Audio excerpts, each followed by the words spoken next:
पावसाळा दारात असताना चंद्रपूर महानगरपालिकेने काही सफाई कामगारांना कामावरून कमी केल्याने शहरातील नाल्यांची सफाई पूर्णपणे ठप्प झाली आहे। त्यामुळे सर्व प्रभागात घाण, दुर्गंधी आणि डासांचा प्रादुर्भाव वाढला असून नागरिकांना डेंग्यू, मलेरिया यासारख्या साथीच्या रोगांची भीती वाटत आहे।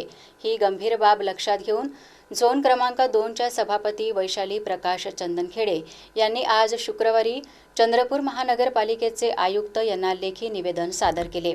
पुढील 48 तासात युद्ध पातळीवर सर्व नाल्यांची सफाई सुरू करावी, काढून टाकलेल्या सफाई कामगारांना तात्काळ सेवेत घ्यावे, पावसाळ्यासाठी विशेष कृती आराखडा जाहीर करावा, 48 तासात ठोस कारवाई न झाल्यास सर्व नगरसेवकांसह लोकशाही मार्गाने तीव्र आंदोलन करण्याचा इशारा देखील त्यांनी दिलाय।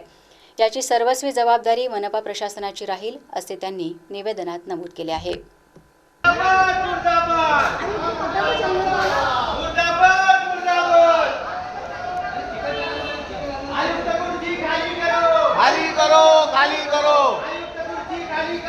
खाली करो कामगारों के सम्मान में कांग्रेस मैदान में, कामगारों के सम्मान में कांग्रेस मैदान में, कामगारों के सम्मान में कांग्रेस मैदान में आहे की पावसाळा सुरू असताना अचानक आपल्या चंद्रपूरमध्ये घाणीचं साम्राज्य पसरलेलं असून आयुक्त साहेबांनी आपल्या सूटबुद्धीने अचानक असा निर्णय घेतला की 160 कर्मचाऱ्यांना, साफसफाई कर्मचाऱ्यांना त्यांनी खाली केले, घरी बसवले आहे। त्यामुळे चंद्रपुरामध्ये भरपूर घाणीचे डोंगर झाले आहे, तसेच ढिगारे तयार झाले आहेत आणि त्यामुळे लोकांना खूप त्रास होऊन राहिला आहे। त्यांच्या आरोग्याचा सुद्धा विचार केला नाही आयुक्त साहेबांनी।